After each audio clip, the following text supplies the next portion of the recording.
Bueno, buenas tardes a todos y todas, ¿cómo andan? Gracias por acompañarnos. Es un placer recibir a los y las invitadas que tenemos en esta mesa última charla del festival, del 25 Festival Internacional de Escuelas de Cine y última jornada acá en Cinemateca. Recuerden que mañana nos vamos para la Sala Citarrosa, donde tenemos los dos últimos bloques de programación. Bueno, tenemos muchísimo gusto de tener esta mesa acá porque, como saben, este festival es, además de la edición número 25, es una edición que se hace en el marco de los 30 años de la ECU y no es casualidad que hayamos invitado a estas tres personalidades porque los tres son egresados de las primeras generaciones de la ECU, la generación 95, caso de Sergio de León, y la generación 97, caso de Mica Solé y Daniel Chafalián. Así que nada, es una alegría enorme que nos acompañen hoy, con la excusa obviamente de hablar de Siempre Vuelven, que es la tercera película de Sergio como director, la primera de ficción después de 2 documentales. Les voy a pedir un aplauso para recibirlos en primer lugar. Muchas gracias. Así que bueno, un poco la idea es hablar de la película, por supuesto, que se estrenó hace ya un par de meses, ¿no? Y sigue circulando y sigue en festivales. Pero a partir de la película tratar un poco de hablar de su experiencia, que es muchísima y muy rica de los tres en sus diferentes roles, a lo largo de estos casi 30 años, pero también hablar un poco, a partir de su experiencia, de cómo ven, de cómo están viendo el desarrollo del cine nacional también en estos casi 30 años de trayectoria profesional, ¿verdad? Primero que nada, a modo de presentación, aunque ya seguramente algunos de ustedes ya los conocen y tienen más información en el catálogo y en las redes de la ECU, pero contarles muy brevemente de quiénes estamos hablando. Sergio es director, guionista y docente, egresó de la ECU en el año 98, ha sido asistente de dirección y director de producción por más de 20 años, trabajando con directores como Álvaro Brechner, César Charlone, Beatriz Flores Silva, Daniel Hendler, Agustín Toscano, Agustín Banchero, entre otros. Ha sido docente desde el año 2005 hasta el presente en instituciones como la ECU, la Escuela Comunitaria de Cine del Oeste, la Universidad de la República y la EICTV de Cuba. Y con su productora Vislumbre ha producido y dirigido las películas documentales La Intención del Colibrí desde el 2019 y Nieve Florecida en Astros de 2022. Siempre Vuelven, como dijimos, es su ópera prima como director de ficción. Se estrenó este año acá en Uruguay, mundialmente en el Festival de Guadalajara, en México, y también en el Frameline de San Francisco, Estados Unidos. Su productora es Micaela Solé, que también egresó de la ECU, generación 97, que hizo varios cursos de posgrado en Cuba y en España, y que desde 1999 trabaja como productora independiente para varias compañías dentro y fuera de Uruguay. Y en 2007 fundó Cordón Films para desarrollar proyectos cinematográficos, trabajo que lleva adelante con espíritu artesanal, intentando encontrar lo singular de cada uno de los procesos creativos en los que colabora. Los casi 30 proyectos que lleva producidos han sido estrenados y premiados en festivales como Berlín, Toronto, Locarno y San Sebastián, entre muchos otros, y exhibidos en diversas salas y plataformas. Hay que agregar que Un Cabo Suelto, que es su última producción, tercer largometraje, si no me equivoco, de Daniel Hendler como director, acaba de ser seleccionado para su estreno mundial en Venecia. Felicitaciones, Mica. Gracias. En el Festival de Venecia. Ha sido docente también, jurado y tutora de proyectos en múltiples espacios nacionales e internacionales y más recientemente, esto es muy interesante, ha retomado la realización de proyectos desde el rol de dirección, encontrándose en este momento trabajando en su cortometraje Los Ciclos. Así que lo veremos prontamente. Y finalmente Daniel Chafalián, que es diseñador de sonido y compositor, también egresado de la ECU, generación 97, trabaja en diversas áreas del sonido para la producción audiovisual y haciendo música original para cine. Ha compuesto algunas obras electroacústicas estrenadas en el Núcleo de Música Nueva y editó de manera independiente los álbumes Naturaleza Muerta, Paraísos Artificiales y Micromundos. Su filmografía supera largamente las 50 producciones. Creo que podríamos decir ya largamente las 60 o 70, no sé. 100. ¿Llevas la 100. cuenta? Sí. 100. Sí. Esto hay que actualizarlo. Increíble, increíble. Bueno, el último proyecto que los reunió, pero han trabajado juntos en varios otros proyectos, es Siempre Vuelven, ¿verdad? El Cabo Suelto. Y Un Cabo Suelto. Perfecto, perfecto. Pero a Sergio no, ¿o sí? No. No estuviste ahí. Con Daniel trabajé como asistente de dirección en su película Norberto Apenas Tarde. En su ópera prima. Sí, Ahí va. su ópera prima, exacto. Perfecto. Bueno, antes de hablar de la película y pasar el tráiler, por si alguno no la vio, esa es una primera pregunta que les quería hacer. ¿Quiénes vieron Siempre Vuelven de los que están acá? Bueno, algunos, perfecto. Vamos a pasar el tráiler más adelante para refrescar un poquito a quienes no lo vieron. Pero antes de eso, y de también ver algún fragmento, ¿quieren pasarlo ahora?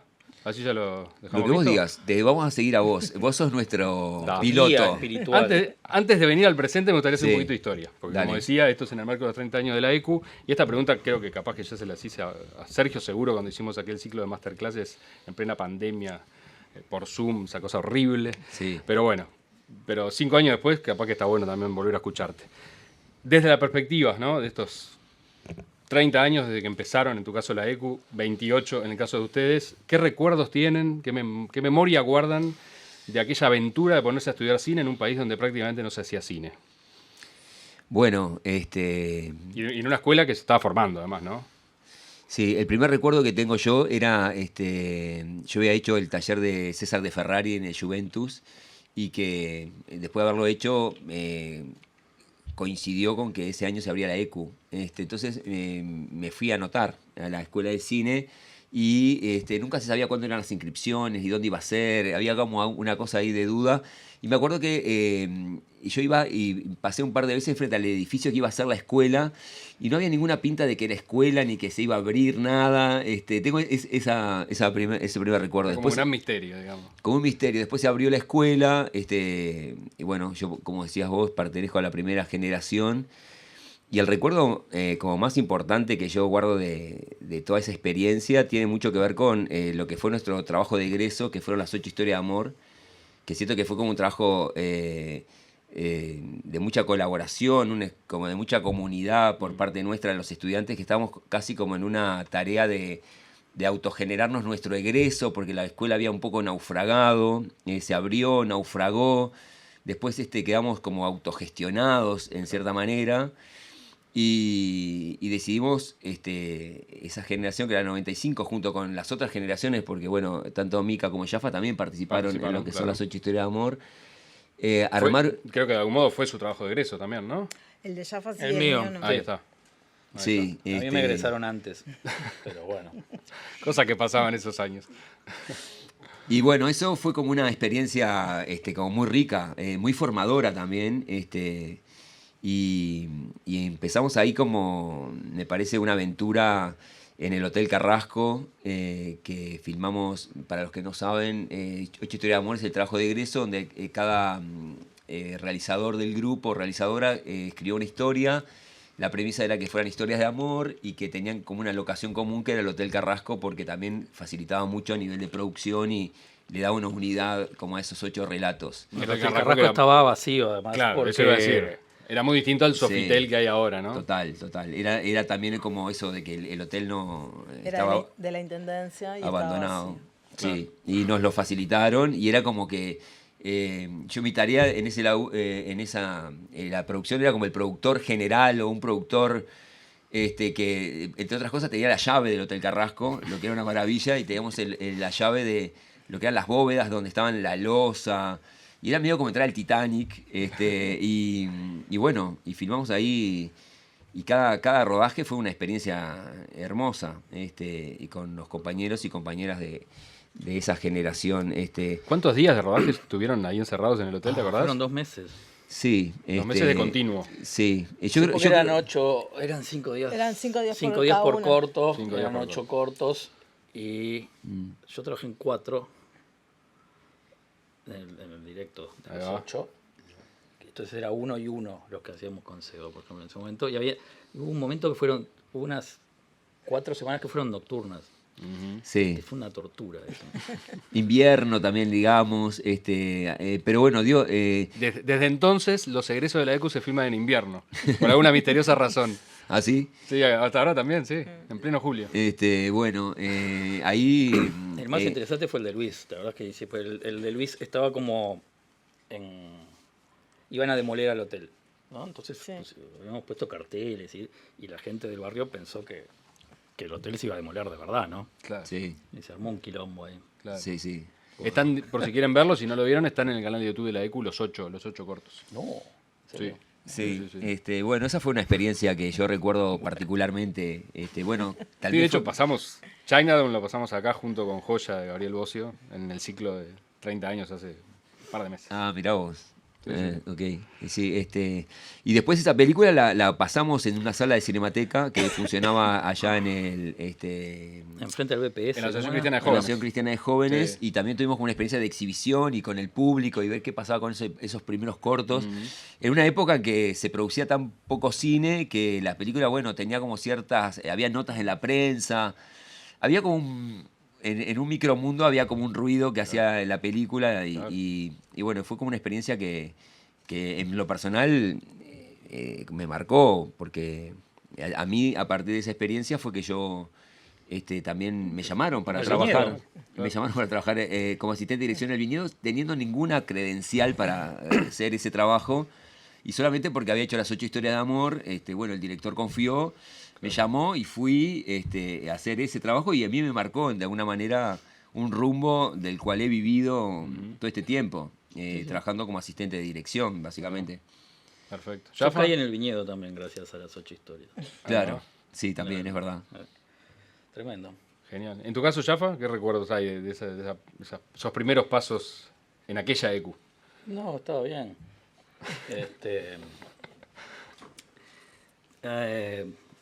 Tengo varios recuerdos buenos de grandes docentes.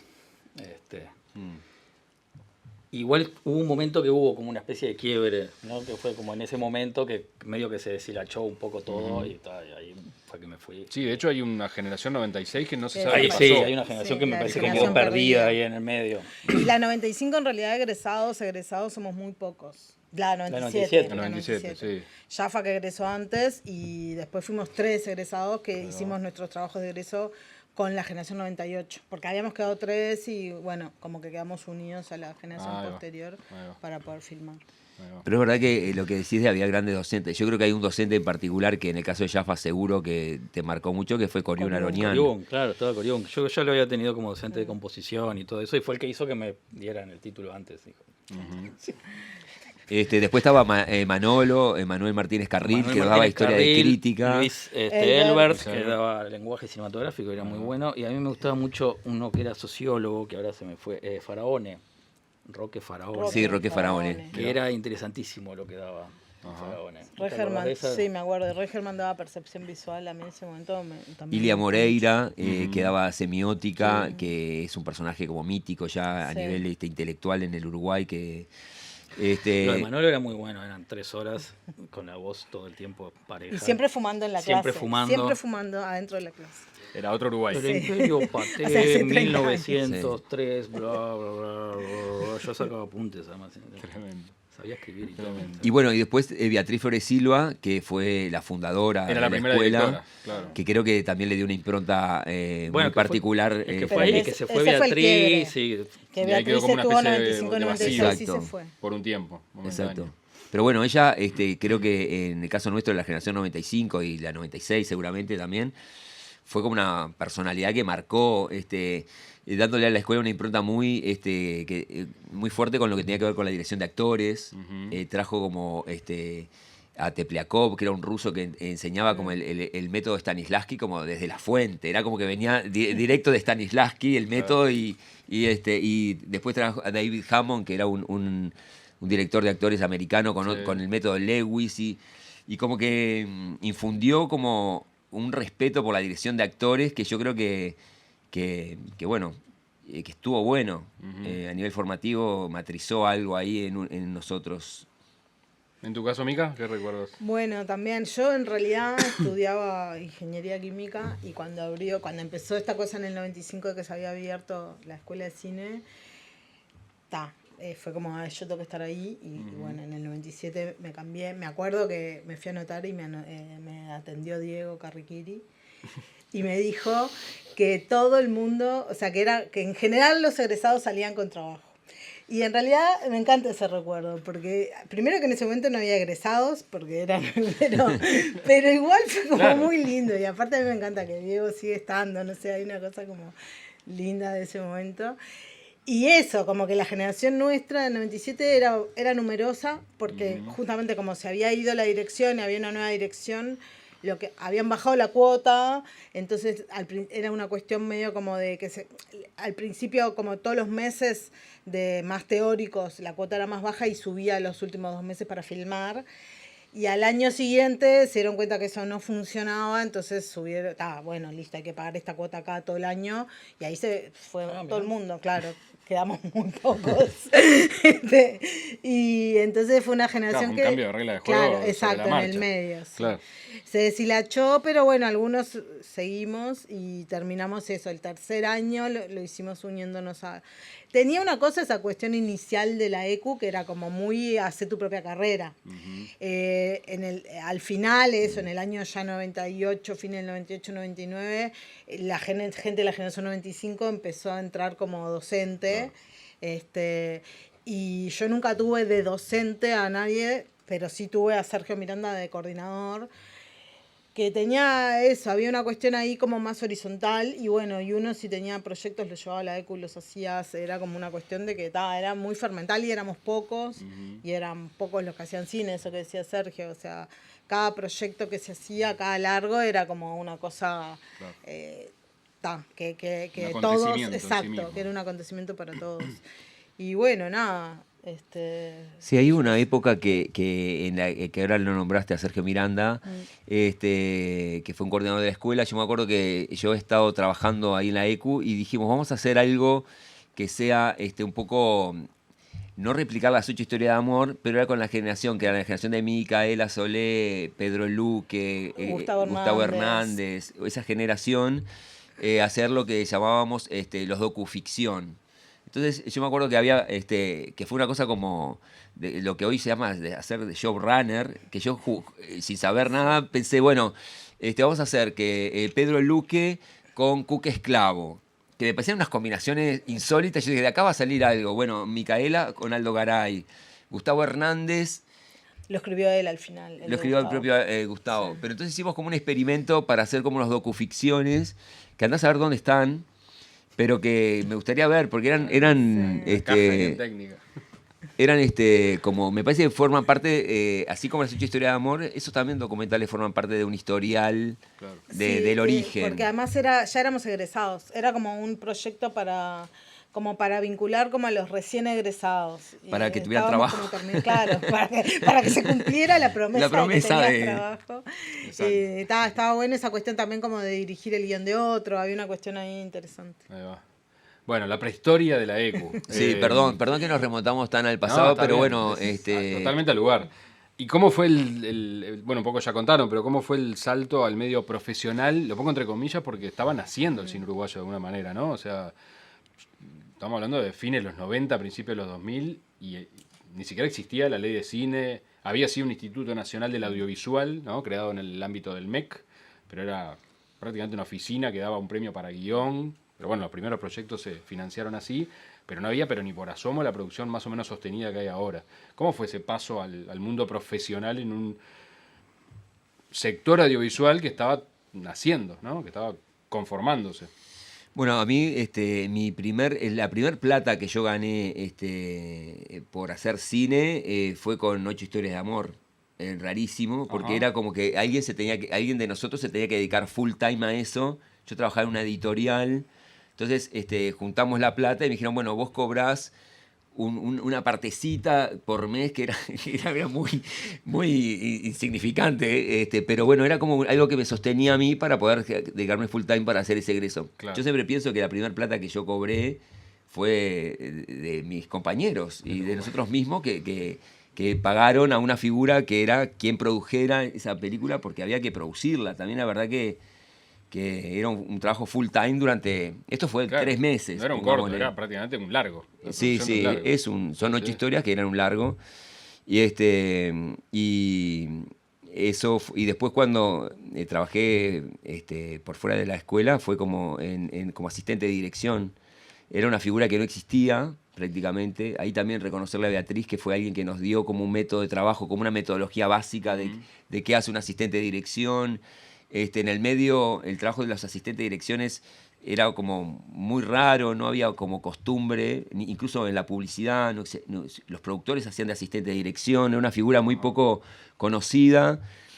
Pasé a trabajar en esta película que es El Viñedo, de Esteban Schroeder, y como no había otro, también empecé a hacer las asistencias de dirección de las películas que fueron viniendo. y me abrió un camino, una profesión y una forma de vivir y una forma de participar del cine que siempre pienso que los cineastas no son solamente quienes dirigen las películas, sino uno puede ser cineasta desde el sonido, desde la producción, desde la asistencia de dirección, desde incluso el vestuario, de todos los rubros, en tanto nos manejemos con el lenguaje del cine. Totalmente. Entonces, bueno, nada, se abrió un camino ahí de películas y de hacer este rol, de asistente de dirección. Ahí está. En La puta vida fue una de las primeras también, ¿no? En La puta vida yo empecé trabajando como no se sabía muy bien qué, había un asistente de dirección belga que había trabajado con los hermanos Dardenne, muy reconocido en Bélgica. La directora se pelea con el asistente de dirección belga y yo estaba ahí, que la conocía a Beatriz de todo el recorrido en la ECU. Y fui como entrando. Fui entrando y fui quedando, y después la película se filmó en España y fui también a España. Sí, me parece que hay mucho de accidente, de suerte, bueno, eso. Se fue abriendo ahí un camino con la asistencia de dirección. Genial, genial. Mica, ¿tu primer proyecto fuera de la ECU como productora, cuál fue? Bueno, yo diría que como de largo tal vez sea Joya, la de Gabriel Bosio, que es una película re de egresados de la ECU, digamos. O sea, Gabriel tenía una plata poca que quería poner ahí. Los dos trabajábamos en ese momento en Metrópolis. Yo ahí trabajaba como jefa de producción en publicidad en Metrópolis. Y bueno, y era freelance, pero trabajaba bastante en Metrópolis. Y Gabriel era director de Metrópolis. Entonces Metrópolis nos prestó los equipos. Y yo hice en realidad ahí la dirección de producción, y después me di cuenta que hice no solo la dirección de producción, sino también la producción ejecutiva y bueno, toda la cuestión de los contratos, todo lo que es el trabajo de productor ejecutivo, que igual estuvo buenísimo, porque fue un gran aprendizaje y lo hicimos como se hace muchas veces los proyectos que hacemos cuando recién estamos haciendo lo primero, que es sin cobrar. El único que cobró fue el eléctrico, que era, el eléctrico, que yo lo conocía justamente de publicidad, y entonces nos hizo un precio, pero estaba... y todos éramos egresados de la ECU, que estaba el fotógrafo era Agustín Coutinho, el asistente de dirección era Santiago Svirsky, que bueno, Santiago no es egresado, pero fue de la generación 95.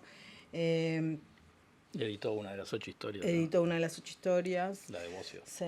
Y el casting lo hicimos en la ECU también, porque claro, ahí todavía estábamos, claro, te mantenés un vínculo y bueno, claro. Pedís, ahí te apoyan con cosas.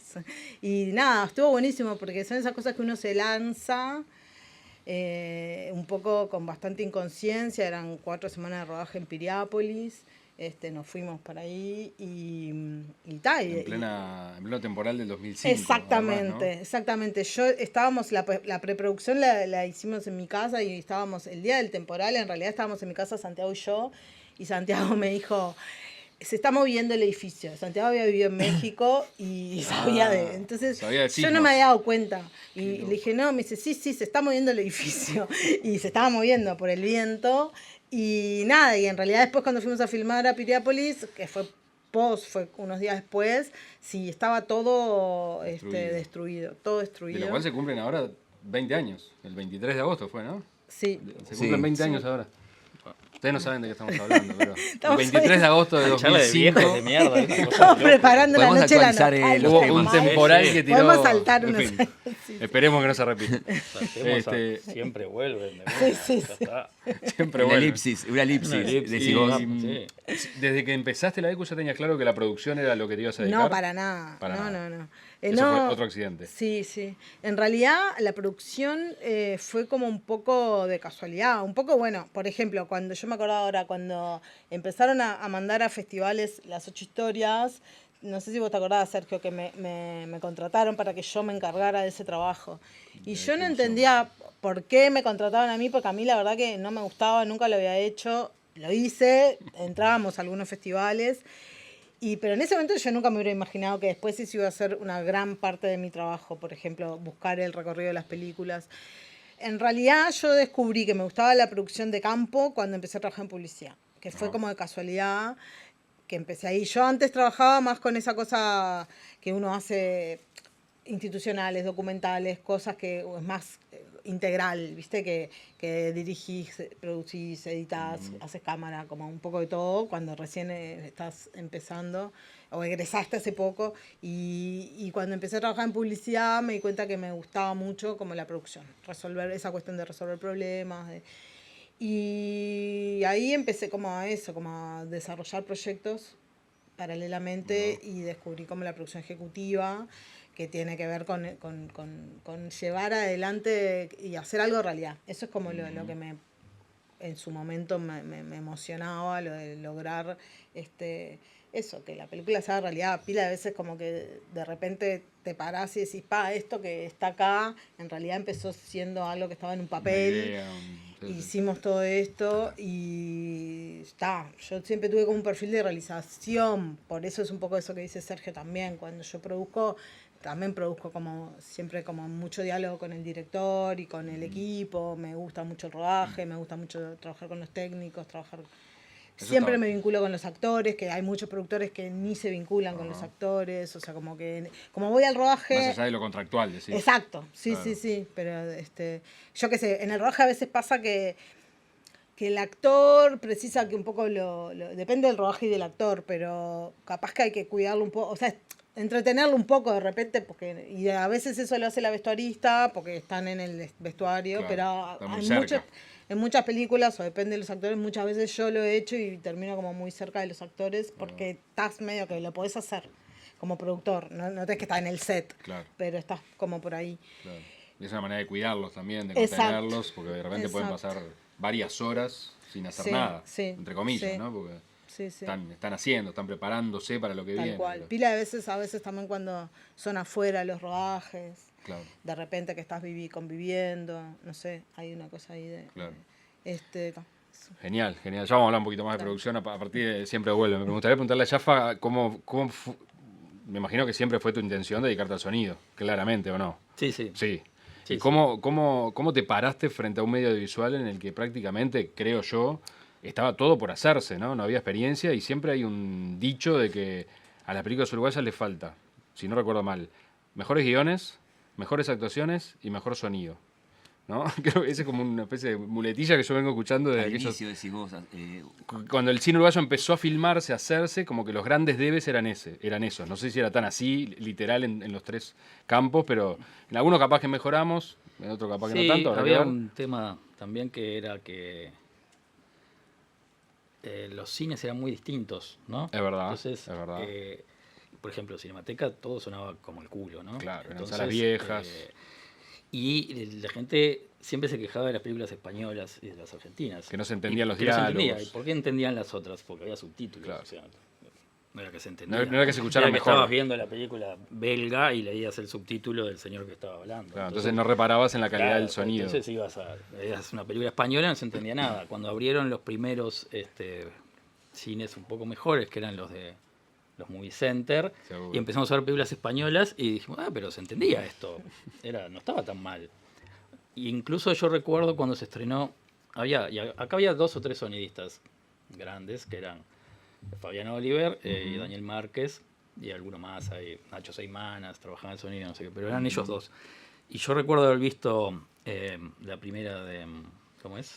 Una forma de bailar, y sonaba muy bien. Pasa que la pasaron en un cine que era un cine que estaba en Montevideo Shopping, que sonaba bastante bien. Es verdad. Entonces, cuando pasó a Cinemateca, pasó a escucharse horrible, porque era lo que pasaba con Antes Cinemateca. de que existiera Movie Center, era una sala que estaba antes sola. de que existiera Movie Center, estamos por eso, esto es la prehistoria de la prehistoria. Sí, ¿no? sí, O sea, sí. Y otra cosa que pasaba era que los cines esos proyectaban en 35 milímetros, entonces, y en estéreo además, ¿no? Ajá. No había salas Dolby, ni nada de eso. Las 2 primeras salas Dolby, que yo me acuerdo que la que me contó fue Beatriz, que la fuimos a ver, eran los Ejido. El Ejido de Ejido es la primera sala Dolby, que yo la primera película que vi ahí fue La Delgada Línea Roja, y sonaban los pastitos, y era un despelote, increíble. Después leí además que el señor que grabó los pastitos le pagaron para que estuviera 15 días en unos bosques en Costa Rica para que los pastitos, y escuchabas los pastitos y se te volaba todo, ¿no? Y entonces nosotros hacíamos las películas, pero claro, terminábamos las 8 historias. El día del estreno de las 8 historias fuimos con el beta a la sala Linterna Mágica. La Linterna Mágica. Estábamos con Juan ahí viendo qué mierda hacíamos con esos aparatos, que había una especie de llave Ticino que tenía una cosa que decía Dolby escrita con lapicera y pegada con cinta adhesiva.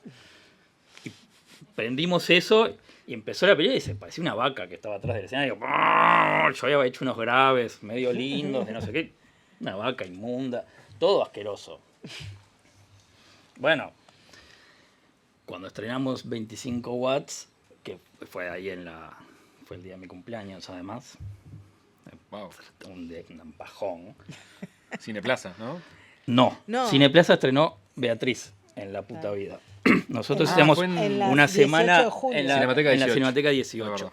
Cinemateca 18, empezamos a ver la película y se escuchaba tan mal que dijimos, vamos a poner la versión con subtítulos en inglés porque esto no se entiende nada, es una porquería. Y después en Movie Center sonó bastante bien, pero claro, ya ¿no? Teníamos como esa historia de que siempre estrenamos en lugares horribles.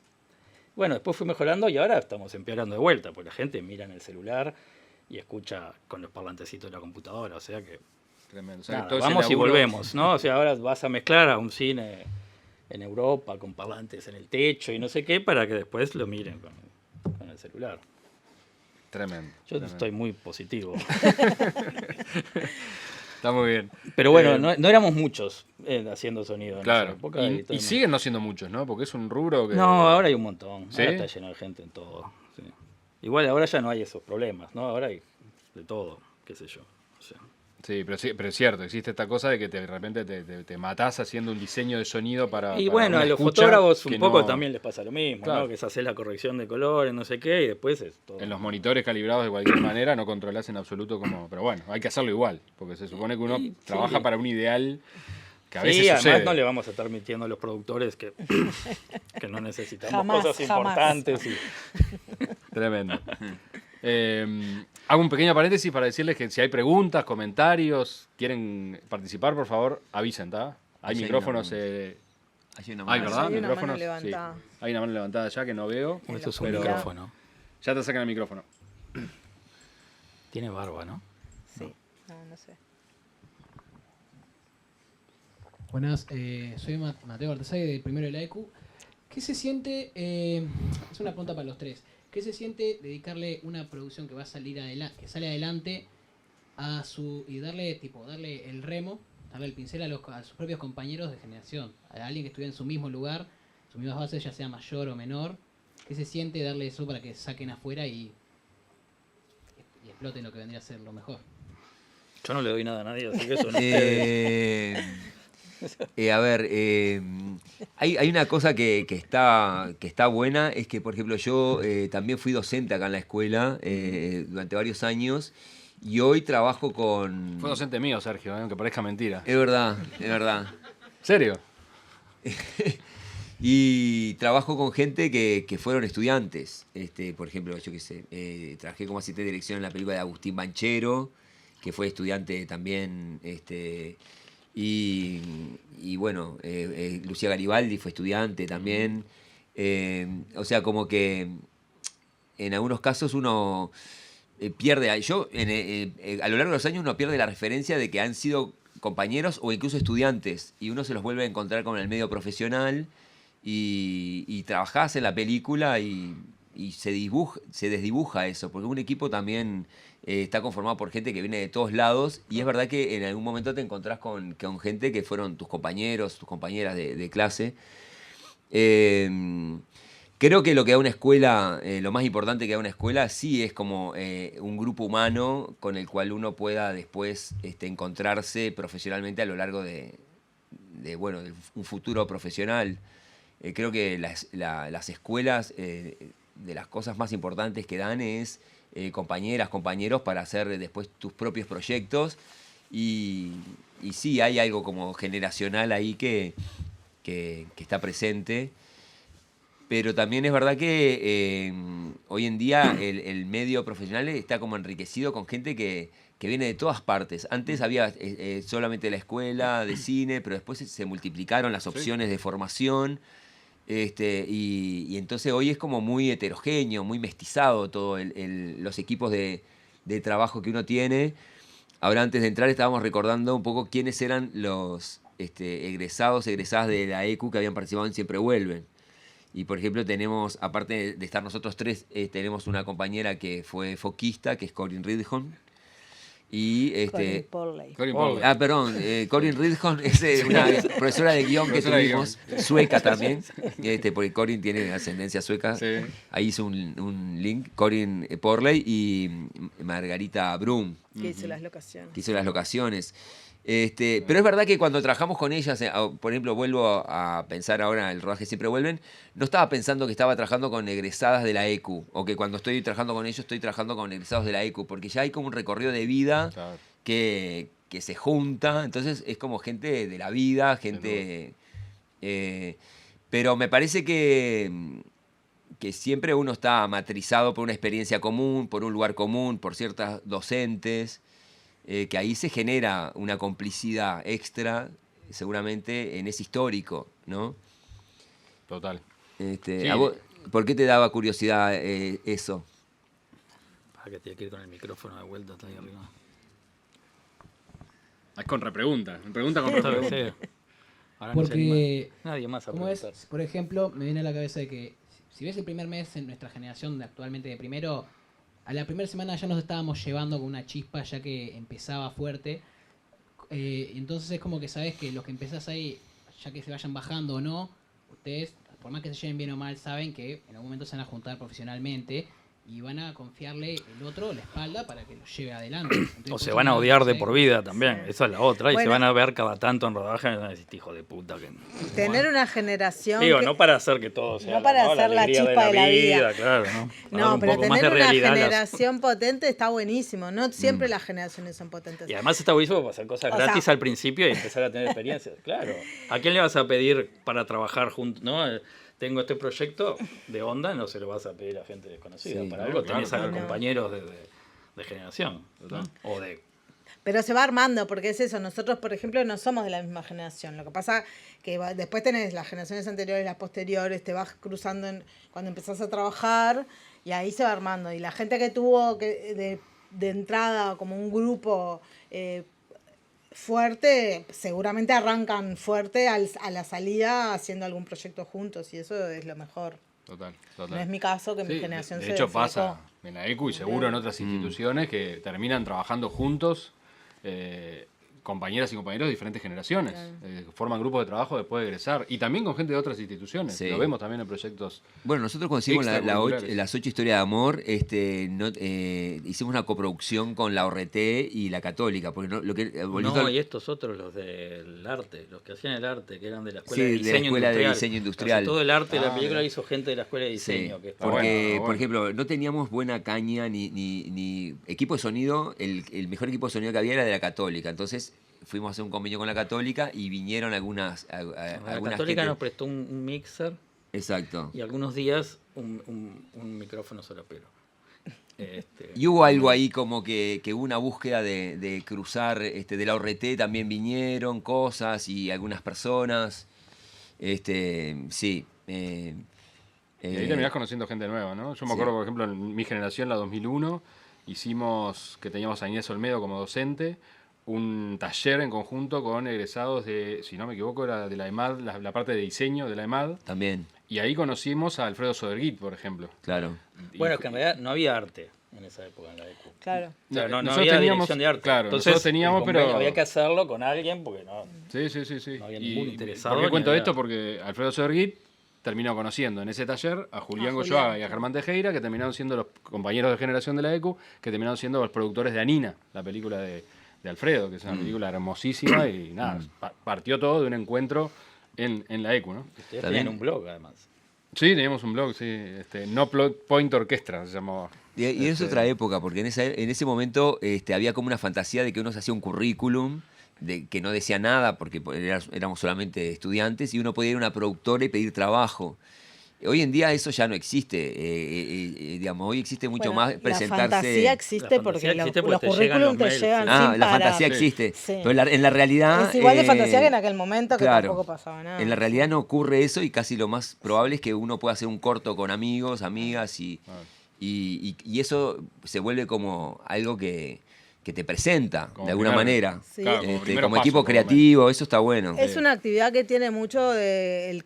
te van llamando, vas conociendo, es estar en el momento que justo hay un proyecto y en el anterior te conoció no sé quién. Es muy así, por eso los proyectos son la mejor carta de presentación, los cortos, las cosas que uno empieza a hacer. Exacto, bien. Bueno, se nos está haciendo tiempo y no hablamos casi nada de Siempre Vuelven. Así que, si te parece bien, Sergio, pasamos el tráiler Dale. como para ponernos en ambiente, sobre todo para quienes no la vieron, para un poco ubicarnos de qué estamos hablando. Para abrir con...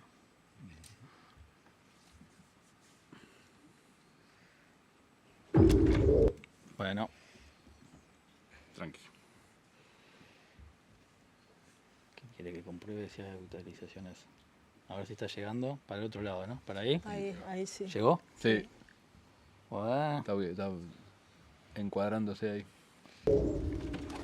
A los 40 días saben volar. A los 3 meses ya saben volver a casa. Les dicen paloma mensajera. Ah. He visto hombres grandes llorar. Cuando ven a las palomas volver al palomar, se emocionan y lloran. Gutiérrez me dijo que no va a comprar el palomar. Pensé que iba a ser más fácil vender. Winky recibió los más altos honores de guerra por su resistencia y coraje, la más heroica. Winky.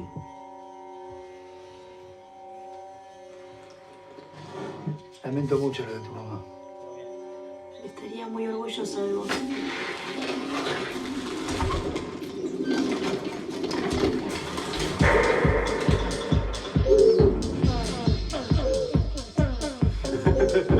La última vez que pongo plata para el palomar. Las palomas se fumigan, se hacen la parrilla como quieran. O ganan o se acabó.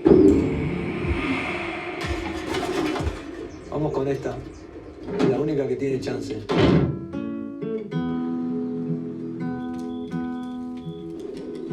Mil y una paloma. Mil y la nuestra. Criatura del cielo y la tierra, el sol te da tu nombre, Winky.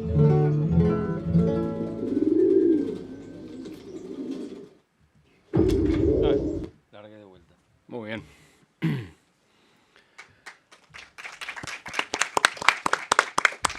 Claro que sí. Bueno, Siempre Vuelven, como decíamos, es la tercera película de Sergio como director, la primera ficción. Eso creo que de por sí llamó mucho la atención en el medio, probablemente. Además de que Sergio es una persona muy querida y respetada en el medio desde hace mucho tiempo, el hecho de que fuera tu primera película de ficción creo que generó como un interés particular. Pero además de eso, creo que es una película que tiene particularidades en sí misma, ¿no? Es una película ambientada en medio rural, que no es frecuente en el cine uruguayo, aunque parezca mentira. Las hay, pero pocas. Es una película que aborda el despertar sexual y la diversidad sexual, que es mucho menos frecuente en el cine uruguayo. Y podemos decir también que es una película sobre palomares y colombofilia, que es muchísimo menos frecuente. Sí. Y también sobre herencias familiares, ¿no? Que es algo que para mí es el centro de la película, si se quiere. Preguntarte algo que seguramente no te preguntaron nunca. ¿De dónde surge el interés por todos esos temas? ¿Cuándo nace el proyecto? Si fue algo que fuiste desarrollando en paralelo a tus dos primeras películas documentales. Y después tengo muchas preguntas para Mica, pero empecemos por ahí. Bueno, todo partió que conocí un colombófilo. Para los que no estén al tanto, los colombófilos son personas que crían palomas mensajeras, conocidas como palomas mensajeras, pero ya no las crían como para mandar mensajes, sino que las crían para correr carreras de palomas. Así como hay carreras de caballos, hay también carreras de palomas, y los que se dedican a criar las palomas para competir son los colombófilos. Conocí un colombófilo que me contó que se murió su papá y heredó un palomar de palomas mensajeras. y que por la condición que tienen las palomas de que siempre vuelven, de ahí el título de la película, que siempre vuelven al palomar por instinto, no importa de dónde la sueltes, uno se la lleva del palomar a 1000 kilómetros, soltás a la paloma y la paloma por instinto y por orientación instintiva vuelve a su nido, digamos, donde nació. Y eso hace que las palomas siempre vuelvan y si le das un palomar de palomas mensajeras, las palomas vuelven, crecen, se reproducen y el problema se va volviendo como cada vez más grande. Y me pareció que había una imagen ahí como potente, como una metáfora de esas cosas que uno hereda y que no te las podés sacar de encima, que son esas herencias ineludibles.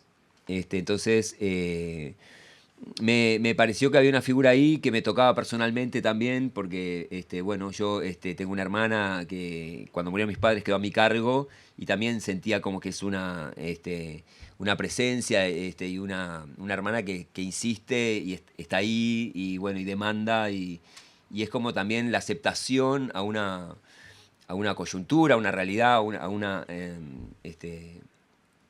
particularidad ahí familiar que resonó con esto que me estaban contando, de estas herencias que nos pertenecen, aunque no las queramos en un principio, y que el camino para trabajar eso es la aceptación. Y acá es donde empieza a generarse la película como de un joven de 18 años que hereda un palomar de palomas mensajeras cuando muere su madre.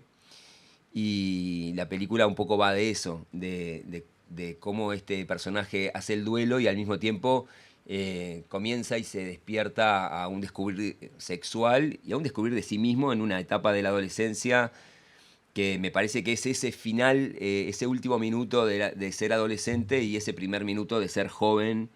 Y me parecía que el coming of age, como muchas veces se conoce a este tipo de películas, tiene que ver con eso, con ir de ese final de la adolescencia a ese comienzo de la juventud y empecé a desarrollar ese personaje.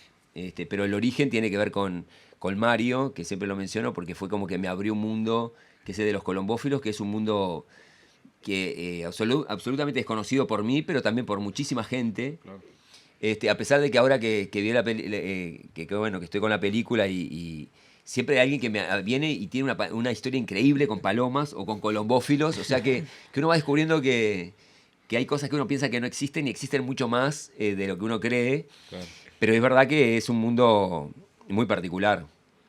¿Y cuándo nació el proyecto? ¿Como idea, desarrollo? Este cuento, este encuentro con Mario fue en el 2020. El 18 de febrero del 2020 me acuerdo perfectamente porque era el cumpleaños de esta hermana. Y me lo hizo justamente en el contexto de su cumpleaños. Y bueno, por eso también ahí se juntaron esta historia con mi experiencia, mi vivencia con ella.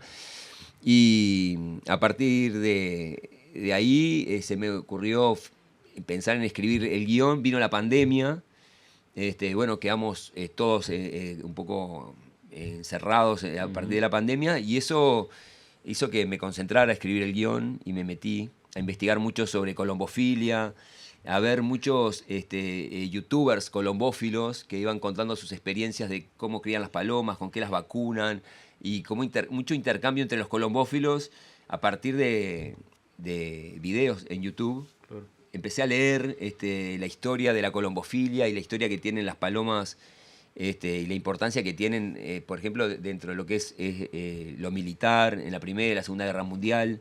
Y cada cosa me iba como inspirando y a partir de esas cosas que iba averiguando fui empezando a escribir las escenas de la película. Siempre con la idea de que había un personaje que era el protagonista, que es Emilio, este joven de 18 años, que al mismo tiempo iba haciendo el duelo por la muerte de su madre. Fue un poco en el contexto de pandemia que fue que la escribí. Ahí va. ¿Y cuándo te involucrabas vos, Mica, con el proyecto como productora? Y ahí también en el 2020. Sí. Tenía una primera versión de guión porque lo escribiste medio rápido. O sea, una vez que lo empezaste a escribir fue como... Fue rápido. Sí. Y me dijo, tengo un guión. Y me lo pasó y a mí me gustó mucho el guión. Me pareció... Y además hay un poco lo que hablábamos del camino recorrido previo. de conocernos, de haber trabajado muchas veces juntos, él como asistente de dirección y yo como productora, de ser amigos. Y ahí lo presentamos a Desarrollo ese año y ganamos Desarrollo, me parece. Entonces dimos los primeros al ICAO. Dimos como los primeros pasos ahí, hicimos un taller, el BR Lab, por Zoom porque era pandemia, pero eso para mí fue re bueno, ¿no? Para el trabajo en el guión y eso. Una pregunta sobre eso, sobre la estrategia de producción que te planteaste, que se plantearon. Obviamente hay un esquema básico que todas las películas de ficción más o menos siguen, ¿no? Pero las particularidades de este proyecto hicieron que tuvieran que pensar alguna estrategia particular, diferente a la habitual. Bueno, durante la producción, un poco lo que hablamos y lo que hicimos fue como tampoco hacer como un recorrido súper largo de espacios así, como elegir en cada etapa alguno. En ese caso, en la etapa de desarrollo y de guión, fuimos al BR Lab. Después, después fuimos cuando ya estábamos por filmar y porque coincidió que Sergio estaba con Nieves en el Festival de Biarritz, fuimos a otro encuentro ahí de coproducción en Biarritz con Siempre Vuelven. Y después buscar fondos y buscar coproductores que te ayuden a filmar la película y hacerla, y bueno, los coproductores con un criterio también de que tenga sentido para la película, pero también un poco permeándonos con la realidad, porque en realidad era una película que originalmente hubiera sido lógico coproducir con Brasil porque la escena final era en Porto Alegre. Pero bueno, Brasil en ese momento no tenía fondos y entonces coprodujimos con Argentina, que había un coproductor con el que yo ya había trabajado y que es sumamente compañero y buen socio. Tarea fina, ¿no? Tarea fina. Y bueno, y de ahí vino el fotógrafo, vino el director de arte, que son los dos argentinos, y vinieron 2 actores, una actriz y un actor. Eso es como... Y después, donde entró un poco más, capaz que tomar en cuenta un poco la temática de la película, porque para nosotros, mientras la hacíamos, era una película que tenía todos estos elementos, pero digamos, como el perfil LGTB, en cierta forma, vino como de las devoluciones que empezamos a tener cuando la película estaba terminada. Para nosotros, por supuesto, que el protagonista es un adolescente que es gay y que tiene estas búsquedas, pero nos parecía que era algo que era parte del personaje, no necesariamente la queríamos encuadrar ahí. Entiendo.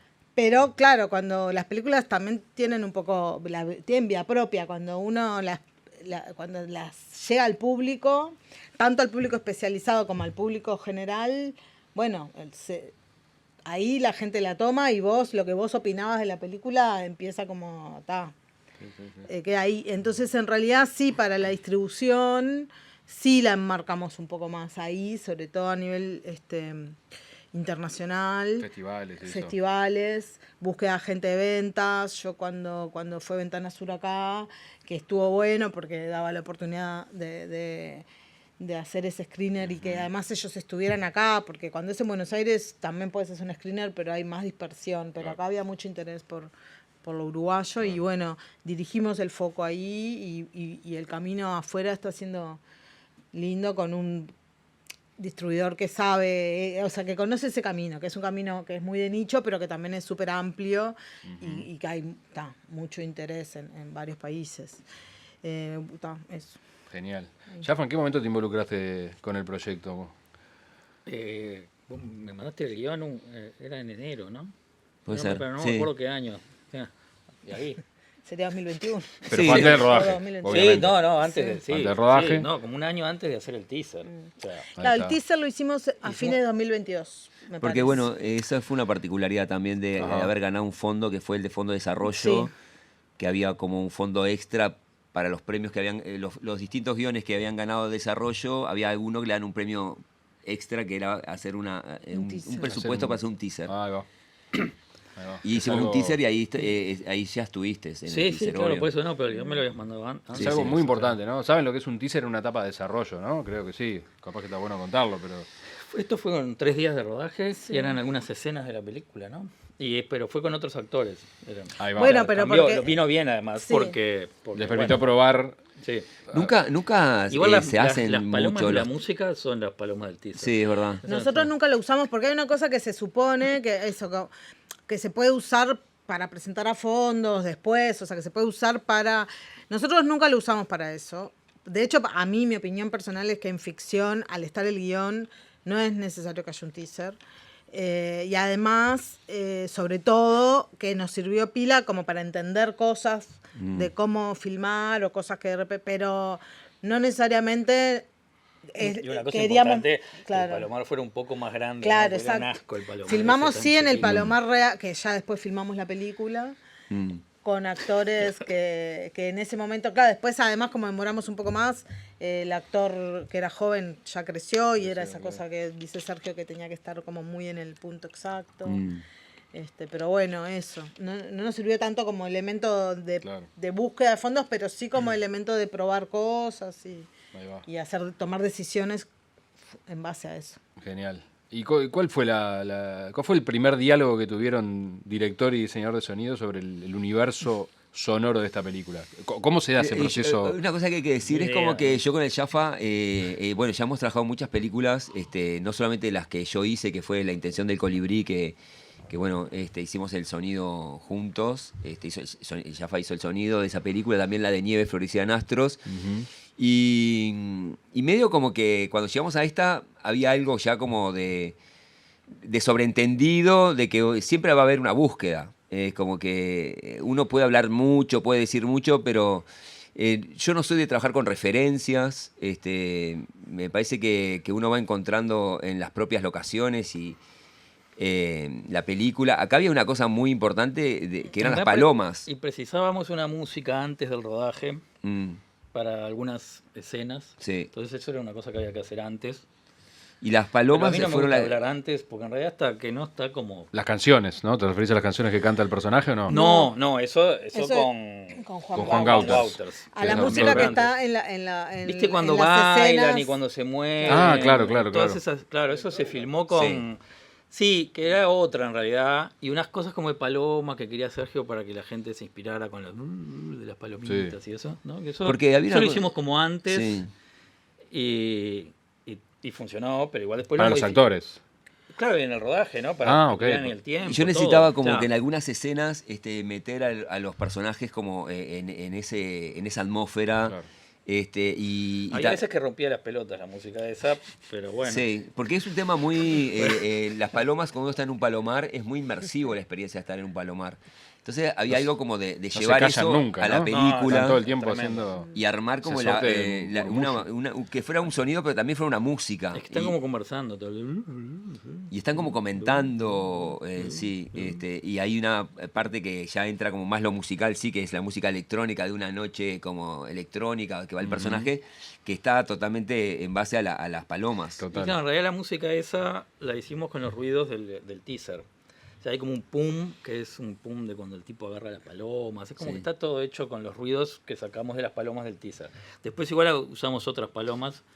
Y en realidad después de que está el montaje vos cambiás un poco todo lo que haces antes. Porque todo lo que decís en teoría después Cambia. cambia. Porque no funciona o no importa. Por eso como que no existe como esas Ah. primeras charlas son como muy diluidas, como que me parece que es como que uno va ahí a entender la película que vas a hacer, porque la película es como una investigación también. Y también me parece que hay como una búsqueda también de ver cómo experimentar, cómo jugar y experimentar. Y las palomas acá, el sonido daba mucho para eso. Y que creo que es una de las cosas que realmente valoro mucho de la película es cómo se escucha. Hay como una combinación de lo que es el palomar y ese mundo del palomar sonoro se extiende como al sótano queer y es algo que me permitía trabajar como la puesta en escena psicológica del personaje, el mundo interior del personaje. Las palomas tienen algo como de que bate, como algo como también como del corazón, del ritmo del corazón. Después cuando vuelan hay algo como del aplauso, algo metálico. Y son muy lindas de escuchar. Las veces que la hemos pasado acá en Cinemateca, que está el 5.1, se escucha como revolotean todo así. Eso fue algo que hicimos en la mezcla en Buenos Aires. Tremendo. Y no sé, hay algo como del sonido de las palomas que después está en contraste con las canciones de Juan Bauters, que es el protagonista, que compuso las canciones para la película. Y bueno, hay un mundo musical, sonoro, que se combina ahí. ¿Y escribía ya pensando en el sonido? ¿O es algo que aparece después cuando la película está más a punto de filmarse? O Bueno, en el guión hay postproducción? como todo lo que es el sótano, todo eso, el guión decía que ahí se escuchaban las palomas. Había como que ese mundo. Mi intención era como tratar de que había una extensión del palomar en ese sótano. De hecho, el sótano lo filmamos en el AEBU. No, perdón. Neptuno. En el Neptuno. Ah, en el que está abandonado. El ¿no? que está abandonado y ahí había como unos canastos de lo que eran los vestuarios que parecían jaulas y era como una transición entre el palomar y para entrar ahí y bueno, como también que se pudiera continuar a nivel sonoro, sí. Ahí va. Para vos, Jaffa, ¿es mejor recibir un guión que está plagado de referencias sonoras o preferís que no las tenga y vos tener como tu libertad de proponer y de pensar? El guión, la verdad que no me importa nada el guión, porque en realidad la película es el primer corte. Ajá. O sea, el guión está todo bien, pero no sirve para nada. O sea, la película, lo que se ve, Sí. es como, entonces está, o sea, yo le doy bola, a mí me gusta que venga un poquito antes del primer corte a ver si hay posibilidades de hacer alguna cosa con sonido que Ahí rinda. va. Y bueno, la de Sergio me metí antes también, porque soy meterete de todo, pero en realidad Perfecto. a los efectos de eso, El guión en cuando sí no lees es el guión un... hay veces que ves un montón de buenas intenciones sonoras que decís, esto seguro que no va a andar, pero está, eso que dejen que queden contentos todos, que Claro. piensen lo que quieran, porque igual en realidad después va a ser lo que la película, como dijo Mica, la película va a ser lo que sale después del rodaje y del montaje. Ahí va. Y por más que en el guión diga pasa esto, si vos ves el montaje y no pasa eso, no pasa eso. Claro, ¿no? claro. Y por más que justo ahora estoy con una... Bueno, No hablemos. no hablemos. Ya que estamos grabando. Sí, no, por eso. Que claro, hay cosas que son, bueno, no, y acá le metemos una musiquita para tratar de...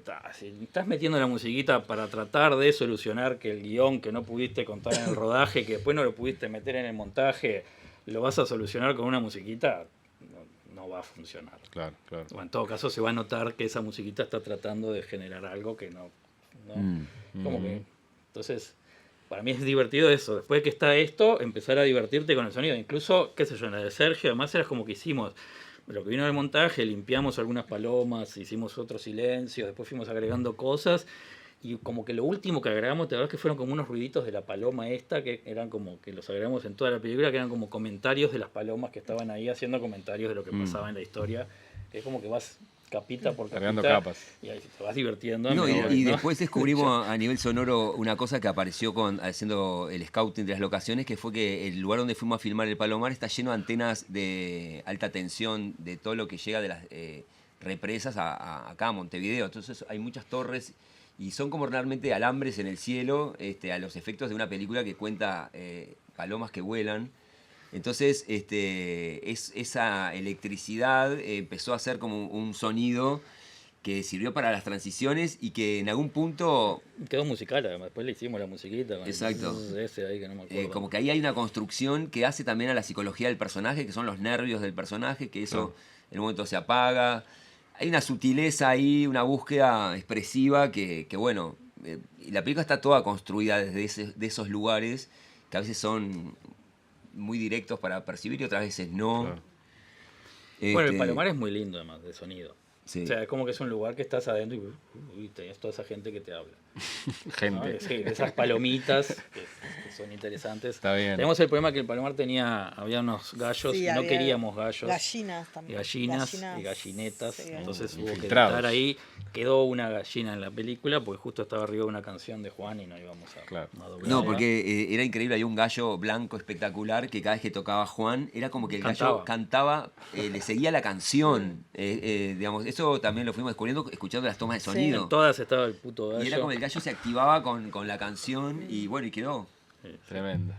Te preguntaba esto del guión, Jaffa, además del caso particular de Siempre Vuelven, porque en la escuela, y creemos que está digamos que hay que hacerlo. No, A me veces parece bien que ustedes No, enseñen pero cómo se ¿a enseña, qué voy? ¿no? A mí no me den bola, pero... Les tratamos de exigir, no siempre lo logramos, pero tratamos de exigir que los proyectos que presentan para egreso o para selección en segundo año empiecen a pensar en la dimensión sonora del proyecto. No, es que eso está bien. Está bien, hacerlo, pero ¿cómo sí. pensás vos si tuvieras que, de alguna manera, sugerir o proponer para vos, qué implica que un director piense en la dimensión sonora de su proyecto, digamos? Porque creo que está bueno que un director se proponga concebir un Pero universo... hay como 2 o 3, ¿no? Hay 2 o 3 partes, digamos. Sí. Una es eso, imaginarte los diálogos, ¿no? Escucharlos. Ni que hablar. No solo escribirlos, o sea, no es como parar y decir, ¿cómo va a sonar esto? Mujer, hombre, coso, ¿no? Que vos va a tener el personaje.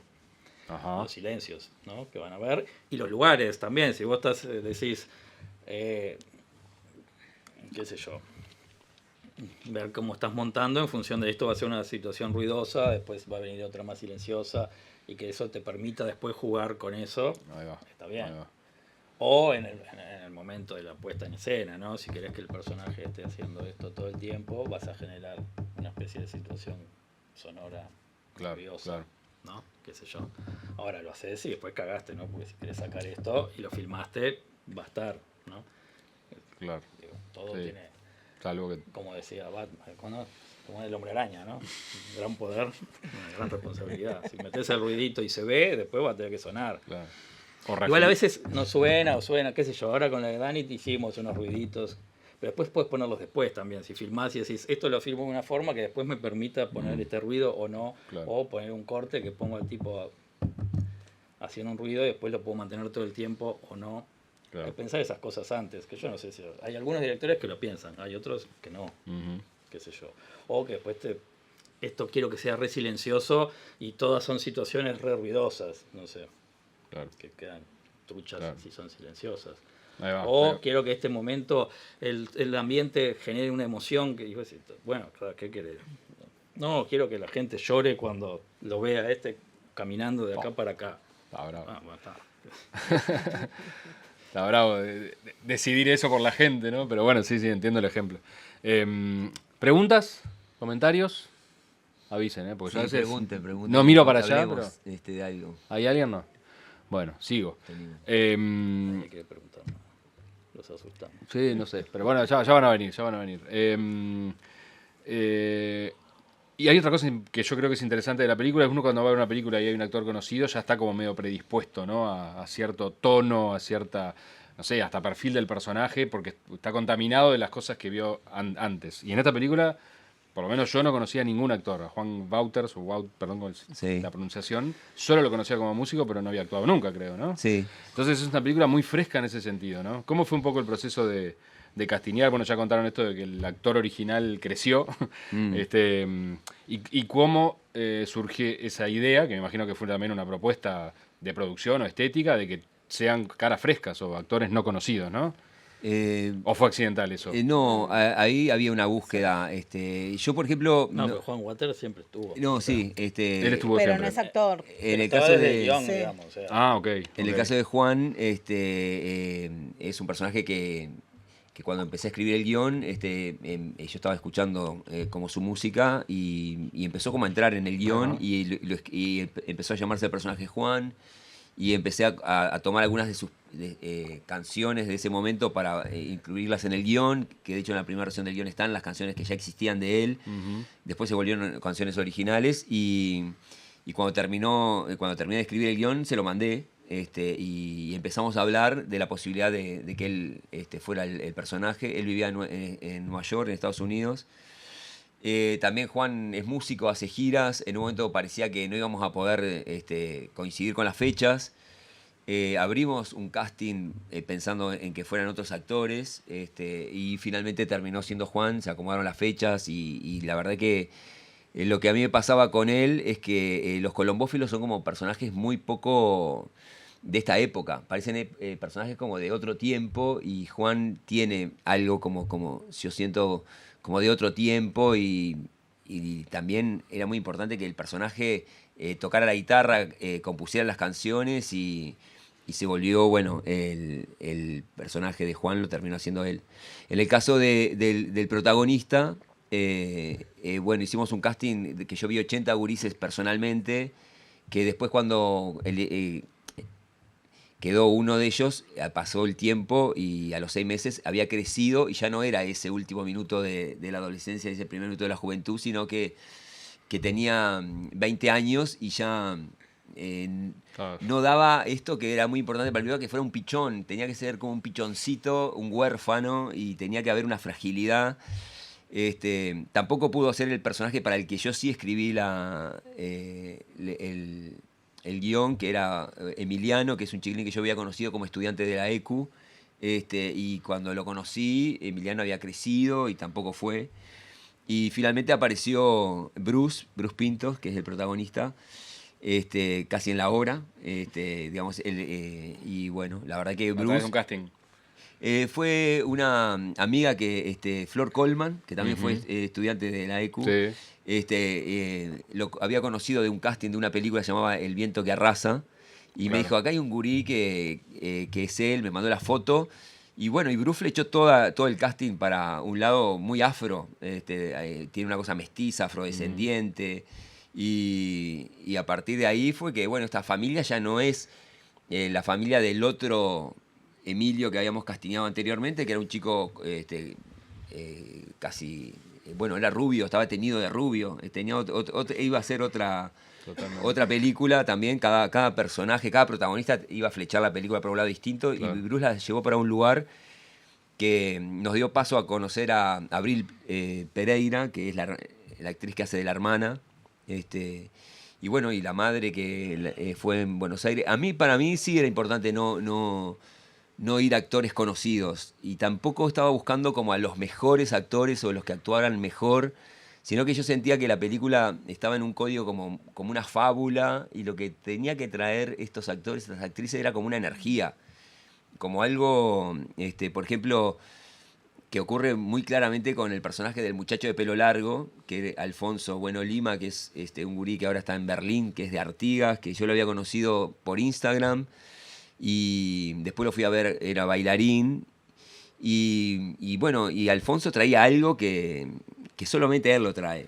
Entonces, fui como seleccionando ahí a los personajes, y después para representar todo lo que era este mundo como del el sótano, como yo le decía, el sótano gay, donde hay como escenas de sexo y eso, me pareció que lo mejor era trabajar con bailarines, para trabajar como de un lugar mucho más fácil de llegar naturalmente, que era el desnudo. Y ahí la verdad que fue muy importante la colaboración de... Y además hay mucho de coreografía ahí, ¿no? También sí, en esas escenas. Exacto. Santiago Turene, que es un bailarín, que actúa en la película, que hace uno de los personajes, pero también fue como un compañero muy importante para hacer la puesta en escena de todas las escenas de sexo, que de hecho fue lo primero que filmamos de la película. Los primeros días que filmamos fueron ahí en el Neptuno, y para mí me dio mucha confianza de filmar eso, porque también había trabajado con él y un grupo de gurises que hacen... que participan de la escena desnudos, y que fue muy natural de hacer, ¿no? Como que... bueno, y me parece que siempre el casting, cuando uno trabaja con actores conocidos, a veces está bueno, porque esos actores tienen un capital de un imaginario colectivo que acumulan y lo traen y les sirve a la película. Claro. En este caso, para mí, era como ir por otro lado. Totalmente. No, está bueno también incluso para proyectos estudiantiles, ¿no? Que a veces uno siempre, cuando empieza, tiene la ambición de trabajar con actores más o menos profesionales, más o menos conocidos, y a veces es difícil acceder a actores más o menos conocidos, y de repente hay intérpretes riquísimos que no actúan, que no tienen como profesión la actuación, y estar abiertos a encontrarlos creo que también es un camino válido y posible, y que probablemente enriquezca mucho más la película, ¿no? Ahí hay una idea que para mí es como importante, que es como que a mí las películas me interesan hacerlas desde un lugar como singular, no como desde la originalidad ni nada, pero me parece que contar con un casting no visto, por decirlo así, le da una singularidad a la película. Y creo que las películas pasan a tener valor a veces mucho por la singularidad que traen. Claro. Y el casting es una forma de encontrar una singularidad Las locaciones, en este caso el Palomar, es una locación muy singular también. Sin duda, sin duda. Preguntas sobre la película, es el momento porque vamos cerrando, si no. Bien. No me gustaría cerrar la charla sin hablar un poquito de cómo ven, después de todos estos años y de todo lo que hemos hablado de la película, de sus trayectorias, cómo ven este momento del cine nacional. 2025, ya con varias transformaciones a nivel institucional, ¿no? Ley de fomento, ley de cine en el 2008, después se creó la Agencia de Cine, el Programa Uruguay Audiovisual, etc. Eso, ¿cómo están viendo, tanto a nivel, digamos, como campo de trabajo, que es un poco lo que también les preocupa a los que van a egresar más o menos próximamente, pero también a nivel estético, creativo? ¿Cómo están viendo el cine nacional, eso, como propuesta? ¿Qué preguntas? Voy. Es un momento para mí muy complicado. Porque, bueno, por un lado hay como varios factores que se cruzan, pero están como las producciones, las grandes producciones de plataforma, los grandes servicios de producción, que eso genera mucho trabajo y puede generar, obviamente, como mucha formación, así como para nosotros, o por lo menos para mí, y bueno, la publicidad en su momento fue un lugar de formación. Estos cosas pueden ser un lugar de trabajo y un lugar de formación de aprender un oficio. Pero para mí tienen un riesgo importante en cuanto a perder, porque toman un lugar, ¿viste? Es como que el discurso es, somos cine, o sea, y no son cine, son televisión, de hecho, y artísticamente no son cine. Entonces, si uno quiere hacer cine, está muy difícil hacer cine ahora en Uruguay. Está difícil el espacio para la obra nacional. Hay como una idea de que hay más fondos, pero no hay más fondos. Son siempre los mismos fondos. Sí. Y hay una tensión económica de llevar, como de tomar como parámetro las producciones de plataformas y de servicios, como si eso fuera a donde hay que llegar. Como si ese fuera el fin. Exacto. ¿No? Y no, para empezar, nunca vamos a poder llegar porque no tenemos el dinero.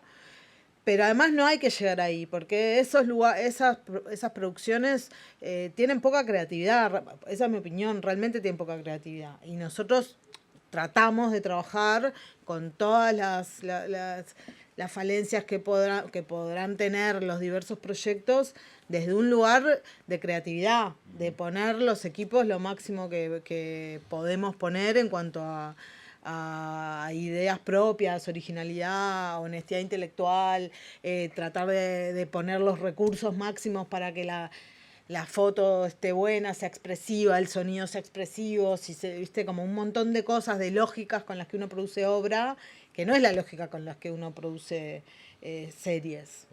Porque no hay, digamos, porque el fin nuestro es crear una obra, no es, como un fin como económico. Sí, yo siento eso, que hay una tensión muy, muy fuerte y es difícil. ¿Y sentís que digamos, el sector uruguayo está como siendo cooptado un poco por esa lógica? Sí, está siendo arrastrado, sí, se arrastra porque es la ley del más fuerte. Y hay otros elementos como, la situación en Argentina, que para nosotros siempre era un gran aliado y ahora no solo ese aliado desapareció, sino que los argentinos al revés intentan encontrar recursos en Uruguay. No solo los que hacen obras, sino también los que hacen otro tipo de productos que no son obra. Entonces hay una tensión, sí. Ahí va. ¿Caballero?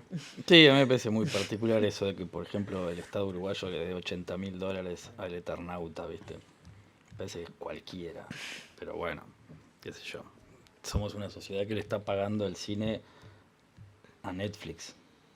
Es medio raro eso. Pero bueno, hay gente que está contenta. Sí, me parece cualquiera, pero bueno. Entiendo. Ya. Pero no lo pagamos por Troncoso, ¿no? Ni siquiera, porque ponele, Troncoso es una vidriera, grasa. Entonces es como muy raro eso para mí. Y tampoco se filmó acá. No, claro. No. ¿Y por qué le pagamos toda esa plata? Bueno, Eso no. en proceso de postproducción en ese caso. No, sí, pero por claro. eso. La pregunta no es Porque, qué le claro, pagamos, sino A por través, qué del, le a pagamos. través del programa del audiovisual. Cuba, Sí. claro.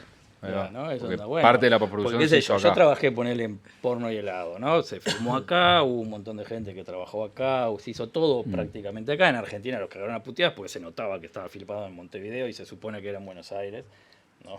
Pero bueno, problema de Piroyanqui que no tuvieron que ir y filmar unas cosas como que era Buenos Aires porque era muy raro, pero bueno, generó un montón de cosas. Ahora,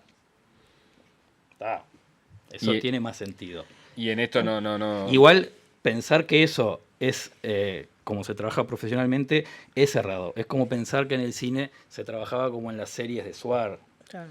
¿no? O sea, Porno y helado es una serie de televisión filmada a 2 cámaras con un sistema que es televisivo, es producción televisiva rápida con muchísima plata. Y que el resultado no muestra toda la plata que se gastó, porque es una plata que está exagerada y es una plata al cual el Estado uruguayo le dio un montón de plata, que si vos la ves es absurdamente alta para una cosa que a los efectos culturales del Uruguay no sirve para nada. Esto está quedando grabado, ¿no? Sí. Excelente, me estoy ganando Muy todos los amigos. muy grabado. Él tenía una pregunta. Dale. Quería preguntarle a Micaela, por esto que hablaba de los fondos, ¿cómo es actualmente la producción sin ir a fondos como algo más casero? Si afecta mucho al tema de distribución, como después a lo que llega a la película, más allá de solo el resultado visual o sonoro, después a cómo es el hecho de producir sin fondos, de hacerlo como más casero, ¿qué tanto afecta al producto final después, a la distribución y todo eso? Y bueno, lo que pasa es que la distribución es la parte como más comercial de toda, ¿no? O sea, lograr distribuir es lograr que la película se venda. Y además es capitalismo, ¿no? O sea, en realidad para mí, bueno, ya que entramos como en el radicalismo, todo este tema del mercado y no sé qué, es mentira. O sea, las cosas que se venden son las cosas que o que por alguna forma los responsables tienen la capacidad de llegar a quienes la compran. O, por ejemplo, en las plataformas, para las plataformas es importante, son importantes los mercados que tienen mucha gente asociándose a la plataforma. Uruguay nunca va a ser un mercado importante para las plataformas, por eso no se hacen, o sea, es muy difícil coproducir cosas uruguayas con las plataformas y es muy difícil venderles cosas uruguayas a las plataformas. ¿Por qué? Porque somos pocos uruguayos, entonces a ellos no les importa. Lo que sí podemos hacer, si queremos, es hacer historias que no sean uruguayas, que no se note que el que la hizo es un uruguayo, y capaz que sí, si habla de cosas que ocurren en México, en Colombia, en no sé qué, es más fácil. Entonces, ahí es donde entran cosas que tienen que ver con cómo lo vas a vender.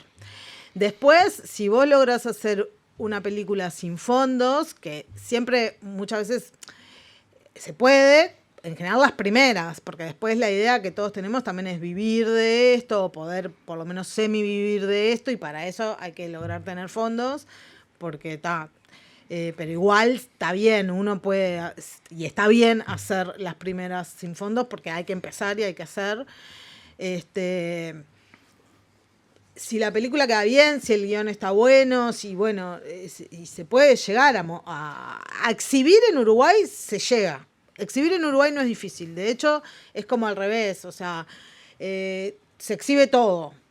Más allá de la calidad no hay como un filtro, y además como somos pocos no es tan difícil llegar a acceder a los exhibidores, que son lo que sí capaz que es difícil de conseguir un distribuidor, porque ahí entramos el otro mundo, ¿no? Porque nosotros producimos y después en teoría, bueno, están las salas y están los distribuidores, pero los distribuidores distribuyen lo que ya saben que se va a vender, o a veces alguna les gusta y se ponen como la casaca del Quijote y hacen el intento, pero le aplican como las mismas fórmulas, entonces tampoco es que, pero digamos, eso. Y técnicamente igual ahora se puede hacer cualquier Claro. cosa. O sea, técnicamente no tenés absolutamente ninguna limitación como sí había antes, que vos tenías que filmar en 35 milímetros, en no sé qué, etcétera. Ahora agarrás una cámara que puede estar muy bien y ya está. O sea, y es todo mucho más accesible que en otro momento. También hay una cosa que siempre se dice, que es como una gran mentira, que es la producción Netflix te pide 6K, bla, bla, bla, y uno piensa que si vos no filmás con esa calidad, no le podés vender a Netflix. Eso no es así. Vos terminás la película y si la película es buenísima, Claro. te la van a comprar aunque la hayas filmado en un celular, en un VHS o en lo que sea. Sí, ¿no? Y actualmente vos podés terminar un DCP en cualquier computadora. Podés terminar una mezcla 5.1 en cualquier estudio que tenga 5.1 parlantes. Y podés estrenar en un cine, que es el cine que suena mejor de Montevideo, sin absolutamente nada más que eso. Entonces, eso es una cosa que antes era imposible. Totalmente. Sí. Ahora, después está eso. ¿A quién se la vas a dar para que la historia sea interesante para vos? O sea, como, qué sé yo, a Pichampón cuando gana en Cannes porque es a Pichampón. A nosotros algo que filmemos unos indios de no sé dónde, no les interesa a los europeos lo que tenemos para contar en Uruguay.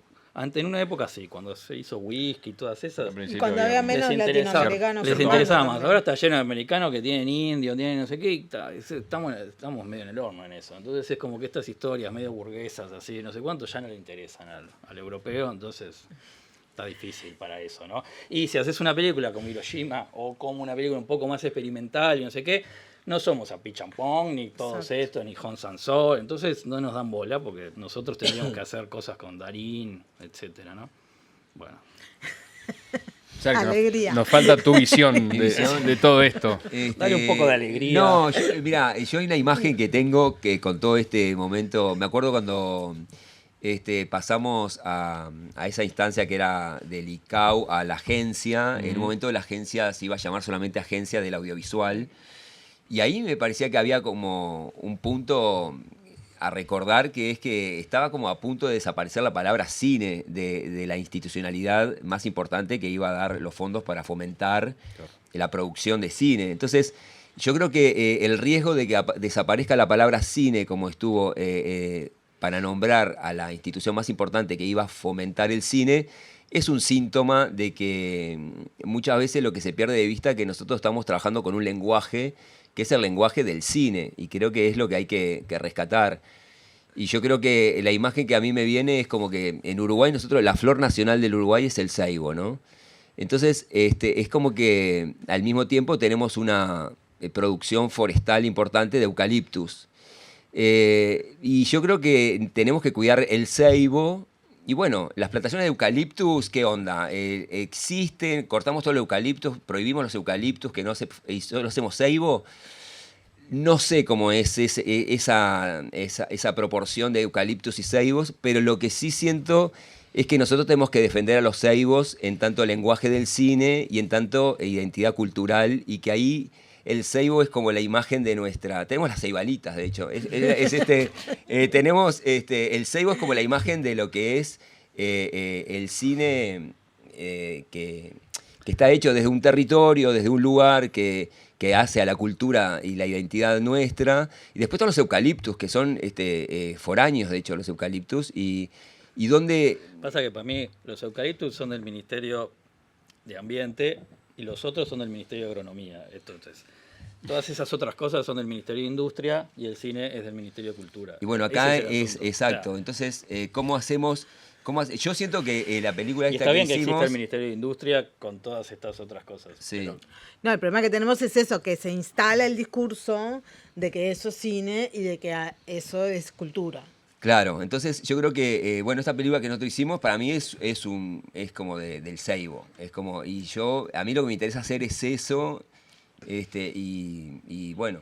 ¿Y la próxima de qué va a ser? A ver. No, bueno, esa es ahora? mi respuesta con respecto a como me parece que lo que no hay que olvidarse es del ceibo. Está bueno. Y los eucaliptus, aparte, chupan un montón de agua. Los ceibos se crecen digamos, hay una belleza en el ceibo que no tiene el eucaliptus también. Para hacer asado, además es mucho mejor la leña del ceibo. Ya te quiere talar los Seibos. ¿Viste? Al final cortamos todo. ¿Qué pasa? Linda viva imagen para... Viva el Seibo. Exacto, linda imagen para terminar. Antes de despedirlos, preguntarte, Mica o Sergio, ¿dónde se puede ver la película para quienes no la vieron? ¿Quedan algunas funciones por acá? Quedan algunas funciones, no me las sé de memoria, pero quedan todavía en el oeste audiovisual. Ahí va.